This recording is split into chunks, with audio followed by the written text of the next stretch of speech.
हे महाराज जी, मतलब अपने आप से दिल से आवाज निकलती होगी। ये श्री राम। तो वो बोले कि मैं भगवान आपके पास आया हूँ, मैंने बड़ी कथाएं सुनी, बड़ी चर्चाएं सुनी आपकी, मैं आपके पास आया हूँ, मैं बस इतना पूछना चाहता हूँ कि आनंद, शांति, प्रेम मैं भी पाना चाहता हूँ। अरे लेकिन मुझे कोई चीज मिलती नहीं है, मेरे पास रुपया पैसा खजाना बहुत है, लेकिन मुझे कुछ मिलता नहीं। मैंने गरीबी के भी दिन काटे तब भी शांति नहीं दी, तो पैसा चाहिए, तो जब पैसा मिल गया तो भी शांति नहीं। पर प्रतिष्ठा मुझे सब कुछ मुझे प्राप्त है, लेकिन मैं शांत नहीं, मुझे आनंद नहीं। तो प्रभु जी क्या कहते हैं, बालक तुझे मरना पड़ेगा। बोले मरना पड़ेगा? बोले जब मर ही जाऊंगा तो मुझे मिलेगा क्या? बोले तुझे मरना पड़ेगा। बोले क्यों? बोले जब तू मरेगा तो चीज प्राप्त हो। बोले अगर एक गिलास है उसमें टाइल्स लगी हुई है, वो गंदा है, उसे साफ करा जाएगा, तो उसमें चाहे दूध पियो चाहे पानी पियो शुद्ध हो जाए, और तू गंदे पानी में कोई भी चीज नहीं पी सकता, इसलिए वो चीज तुझको छोड़नी पड़ेगी।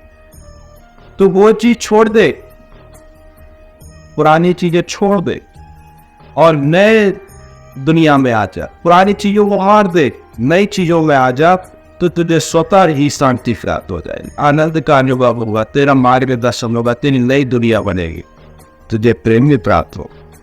लेकिन तू पुरानी चीजें जब तक ग्रहण करेगा तब तक तुझे नई दुनिया का आवास नहीं होगा, ना आनंद। इसलिए बर्तन को हमेशा साफ होना चाहिए। आप लोग यहाँ पे बैठे हैं, जब तक आपके अंदर शुद्धिकरण नहीं होगा, आप लोग जब तक इस चीज को धारण नहीं कर सकते, सत्संग को मान नहीं सकते, सत्संग के राह पे चल नहीं सकते, कब तक? जब तक अपनी अंदर की गंदगी को नहीं निकालते। जब आप अंदर की चीजों को निकालते हैं तब नई चीज धारण करते हैं। क्या चीज धारण करते हैं? मुझे सबसे प्रेम करने, किसी से ईर्ष्या नहीं करने, किसी से घृणा नहीं करने, किसी की चुगली नहीं करना, क्योंकि ये चीजें आपको बहुत दूर ले जाती। किससे दूर ले जाती है? किसी की चिंता मत करो कि किससे दूर ले जाती है। सबसे पहले तो आपको जिस समाज में रहता है उनसे दूर ले जाती है, और सबसे श्रेष्ठ हमारे परमपिता परमेश्वर उनसे दूर ले जाती है। आप क्रोध करते हैं तो किससे चीज दूर ले जाती है? अपनों से दूर चले जाते हो। हमेशा जो लकड़ी कड़क होती है वो टूटती है, और जो मुलायम होती है वो मुलायम फट के पकड़ के नीचे झुक जाती है, और झुकना ही हमारे जीवन का श्रेष्ठ मार्गदर्शन है। ये हमारे जीवन का मार्गदर्शक है। अगर आप कठोर बन के चलेंगे टूट जाएंगे, मुलायम बन के चलेंगे हमेशा हर जगह से बिगड़ता है। तो वो उस व्यक्ति ने प्रभु जी को धन्यवाद करा, उस दिन से वो उसी दिन से वो चले।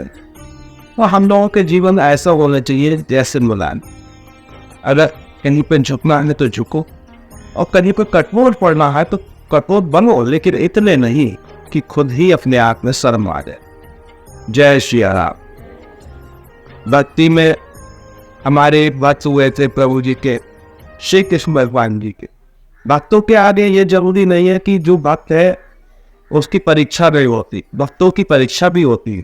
आप लोग सब भक्त हो, क्योंकि अभी तक भक्त किसी के थे नहीं थे, लेकिन आप भक्त हो। अगर आप गलतियां करते हो फिर भी भजन करते हो, तो फिर गलतियों की आपको छूट मिल रही हो कि ऐसा करो। आप गलती कर रहे हो बेटा, गलती मत करो, हम तुम्हें माफ कर रहे हैं, एक बार, दो बार, तीन बार हम माफ कर रहे, तो हमारी संतान हम तुम्हें माफ कर रहे, तो हमारे अपने और तुम्हें माफ कर रहे, लेकिन माफी करने का एक दर्जा होता, हम कब तक माफ करेंगे? तुम तो हमारी माफी से सीख ना लेके और गलतियां करते चले जा रहे हो। तो इसका अर्थ ये हुआ कि अब हमारे टूटने का समय आ गया, क्योंकि तुमने गलतियों पे गलतियां करनी शुरू कर दी। अब तुम्हारे टूटने का समय आ गया, अब तुम्हें कोई ब्रह्मांड में नहीं बचा सकता। परमात्मा की गोद में बैठ के परमात्मा से भाग जाओ, गलतियां करो, चोरी करो, ईर्ष्या करो, तो ये तो तुम्हारा कोई ठिकाना नहीं बनेगा, कोई ठिकाना नहीं बनेगा। परमात्मा से श्रेष्ठ दुनिया में न कोई है न कोई होगा, परमात्मा ही सब कुछ है। हम किसी के धर्म में चले जाए, लेकिन सबके परमात्मा एक ही है, प्रभु। चाहे आप प्रभु श्री राम कहे, चाहे भोलेनाथ कहे, अंतर अगर आप कर रहे हैं तो ये आपके अंदर की कमियां है। अगर आप अब भी नहीं समझे तो कभी नहीं समझो। माता को प्रभु जी बोलो ना, प्रभु श्री राम। अब हमारी माता के मेरे चलाइए तो माता कहो, ये मत कहो कि माता है। हम अपने आप ही इष्ट कौन है, आपका जरूरत क्या है? जय श्री राम, राम नाम सीताराम। हर सहा जा रहे हैं, हर प्रभु जी के दर्शन करने जा रहे हैं। किस रूप में? सारी सूर्य चुनरी रूप में, नारियल रूप में हम अपने प्रभु जी के दर्शन करने जा रहे हैं। आज का जब एक दृष्ट हो जाए में एक प्रेम तक ले रहे हैं तो आप अद्भुत प्रभु जी को भी सोचना पड़ेगा कि ये मेरा सब भाव स्थित सारे सब लोगों ने मेरे ही दर्शन कर पाए, इससे बड़ा तो मेरा प्यारा कोई नहीं हो सकता। क्योंकि आप अंतर करते हैं तो अंतर करने वाले आप कुछ भी नहीं हो सकते, क्योंकि आप अंतर कर रहे आप कुछ भी नहीं कर सकते।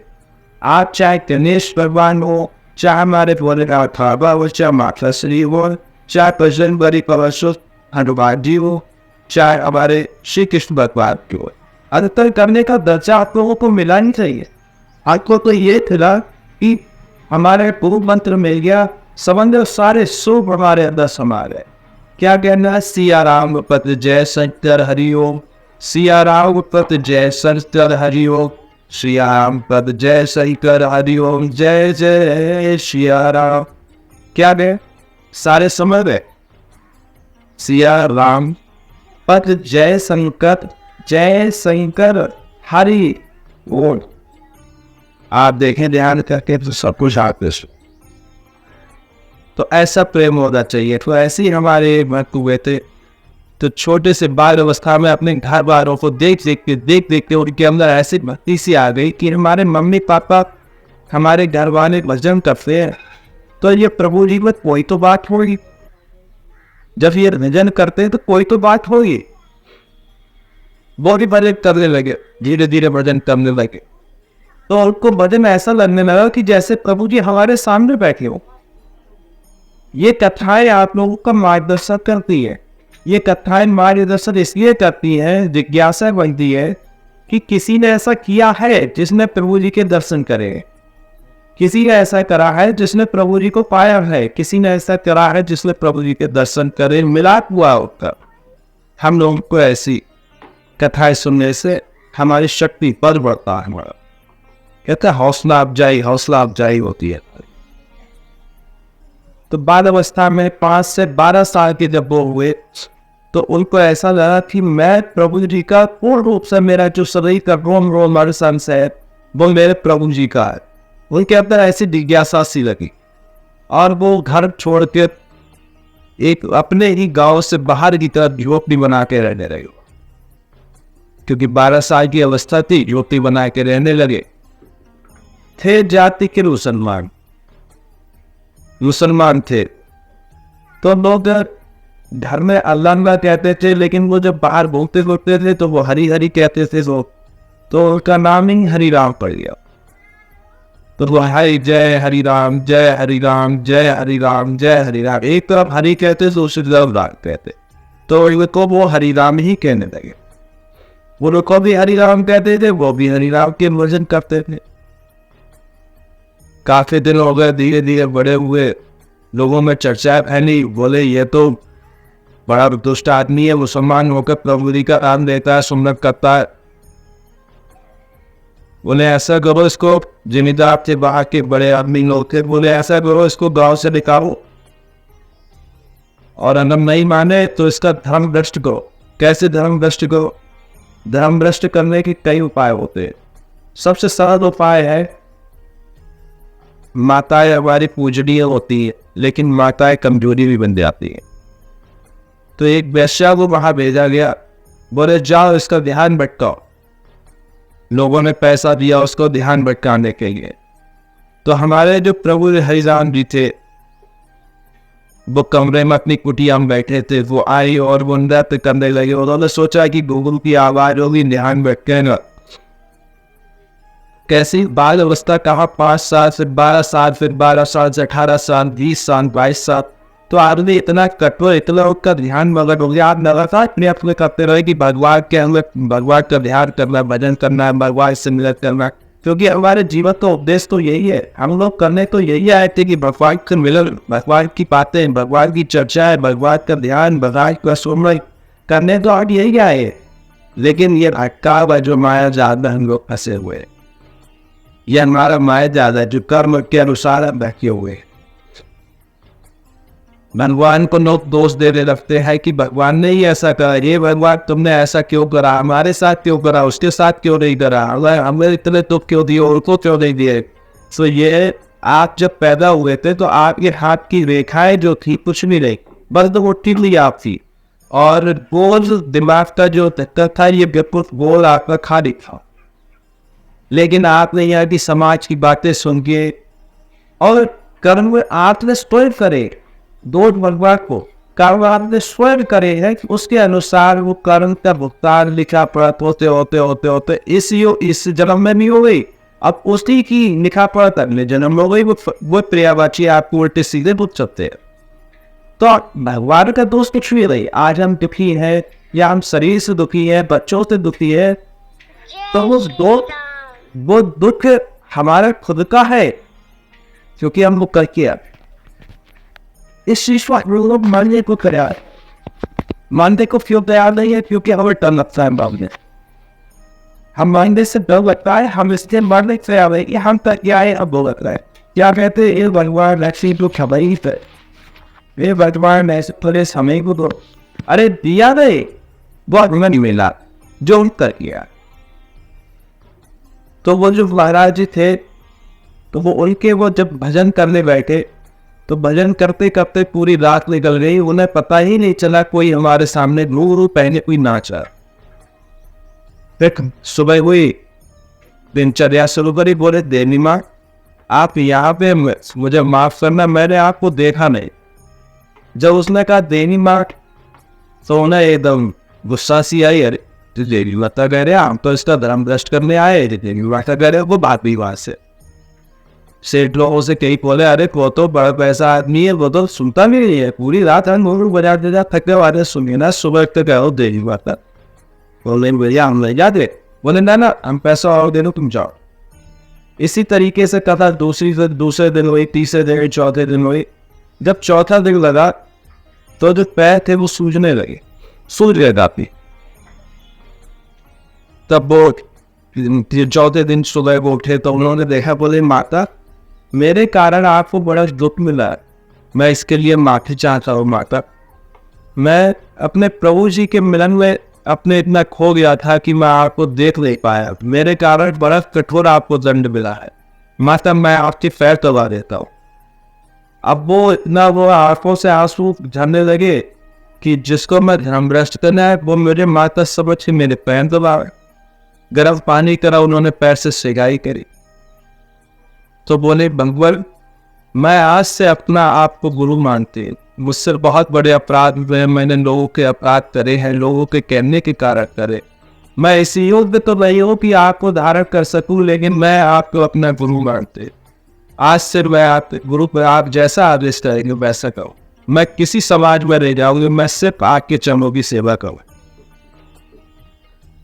प्रभु जी बोले, महाराज जी बोले ऐसा है, आप इस कुटिया में रहो, भजन करो, आपको जब इतना ही अनुभव, इतना प्रेम है प्रभु जी से तो आप भजन करो, और मैं किसी दूसरी जगह चला जाता हूँ। फिर वो दूसरी जगह चले गए। लेकिन भक्तों की बड़ी परीक्षाएं होती हैं, भक्त के साथ में उल्टा सीधा भी होता है। जो भगवान के संत लोग होते हैं, महाराज लोग होते हैं, उनके साथ में ही दशाएं होती है। ऐसा नहीं कि उनके पास सर्व शक्ति प्रभु जी की कृपा है तो उनके साथ कुछ नहीं हो सकता, उनके साथ भी हो सकता है। चर्चा फैल गई कि वो एक मुसलमान है, तो वो हरिराम जी का भक्त है। बोले ये तो हिंदू लोग प्रचार कर रहे हैं कि हिंदू लोग मुसलमानों को हिंदू बना रहे हैं, ये प्रचार फैल गया।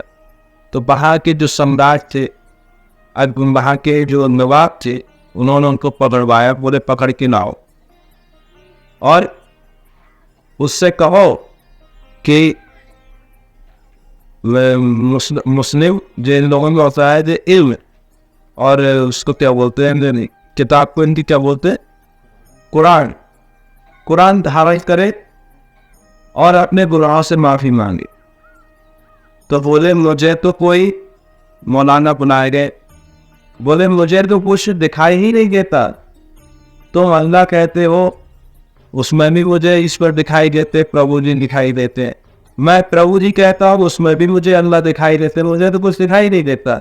अगर तुम मेरे नवाब, तुम होगे किसी के नवाब, मेरे तो नवाब मेरे हरि राम है, तुम नहीं हो मेरे नवाब। अगर तुम मेरे शरीर के 100 टुकड़े भी कर दोगे तो भी मेरे शरीर से हरि राम ही नाम निकले। बोले ऐसा करो, इसको हाथ चौराहे पे ले जाओ और इसके इतने बेत मारो, इतने कोड़े मारो, इतने कोड़े मारो कि इसकी खाल उतर जाए। सजा बोल दी गई और सजा बोलने के कारण जब वो गए, हर चौराहे पे ले गए, उनके इतने कोड़े मारे, इतने कोड़े मारे कि वो बेहोश होते गए। लेकिन वो हरि राम, उनके जब वो बेहोश हो जाते तो उनके शरीर में से आवाज निकलती है, हरि राम हरि राम हरि राम। तो जो वेद मारता तो वो अचंभे में पड़ जाता। बोले यार करे तो करे क्या, ये तो अभी बोल रहे हरि राम हरि राम। बोले चलो इसे उठा के फिर भी आ चल के सब ने मार के गले में फंदा लगा के उनको ऊपर से पेशेंट छेड़ दिया पानी में। जब पानी में गिरे तो वो जो सैनिक जो उनको मार के फेंक के आ रहे, तो चल दूरी थी काफी महंगी की, तो वो रास्ते में बाजार पड़ी, तो रास्ते में जो बाजार पड़ी वहां पर वो हरिराम जी वहां बैठे हुए। जब उन्हें देखा बोले क्यों, अभी तो अपने फेंक के आए इसे, अब तो जीना बैठा।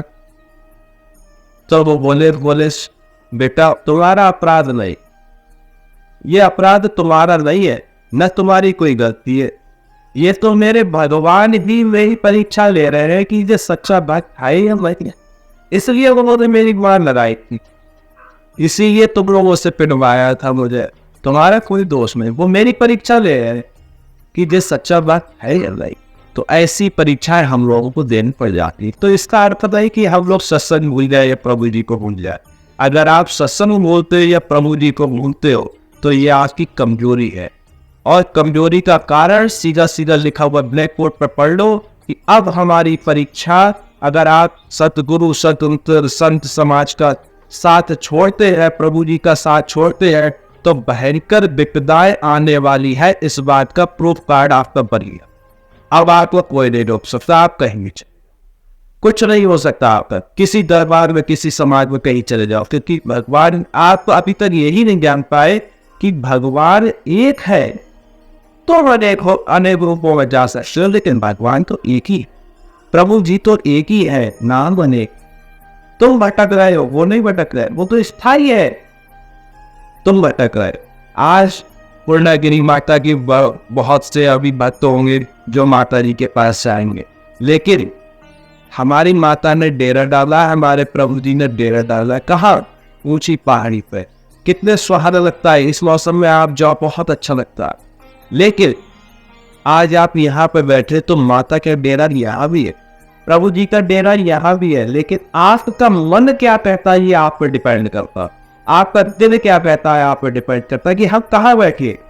तुमको महसूस करना होगा, तुम्हें क्या कहना है कि हम कहाँ बैठे। अपने दिल से पूछो आप कहाँ बैठे। तुम गुरु जी के पास बैठे हो, अच्छी बात है। इसके आगे कहाँ बैठे? परमात्मा की गोद में बैठे। तुम लोग परमात्मा की गोद में बैठे, ये लेकिन इस चीज को तुम मानने को तैयार नहीं।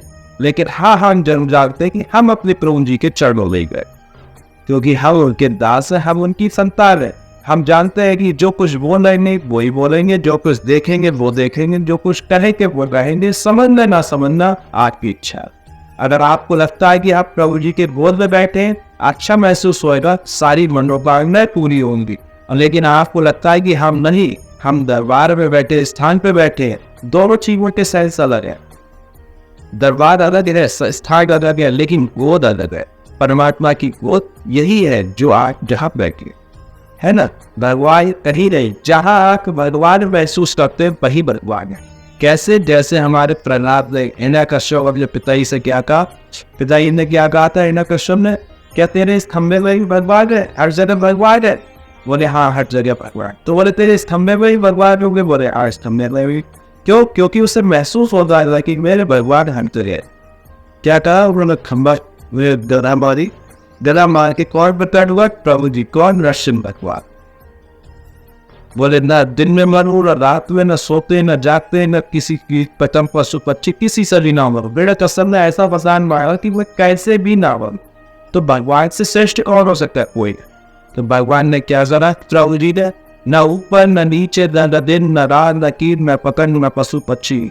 तो जो स्वरूप बनाया नरसिंह भगवान का, ऊपर का मुंह बना गया नरसिंह, नीचे का शरीर आदमी का है, न जानवर न इंसान। उसने यही वरदान मांगा था, न मैं जानवर से बनूं न इंसान से बनूं। तो उन्होंने जानवर भी बन गए, इंसान भी बन गए, और नाखूनों से शरीर फाड़ दिया। कैसे? न जमीन में मारे न ऊपर मारा, अपने जागों पे रख के पेट फाड़ दिया उसका। न दिल थी न रात, सूरज सपैया आधा डूब गया था आधा ऊपर था, न दिल थी न रात। तो ऐसी भगवान की परिभाषाएं होती है। ऐसे हम लोग के अंदर ही जिज्ञासाएं होनी थी भगवान को पाने के लिए। जय श्री राम। Yes. अगर हम लोगों ने कोई गलती करी है, सब लोग अपने मन से धारण कर प्रभु से अपने आप में माफी मांगो। हे परमात्मा, जाने अनजाने में हम बड़े पापी लोग हैं, क्योंकि हम लोग जाने अनजाने में कितनी गलतियां करी हैं। हम आपकी संतान हैं, हमें माफ कर दो। हमने बहुत गलतियां करी, अब कोई गलती ना करें। हमें ऐसी कृपा करो कि हम कोई गलती ही ना करें। जय श्री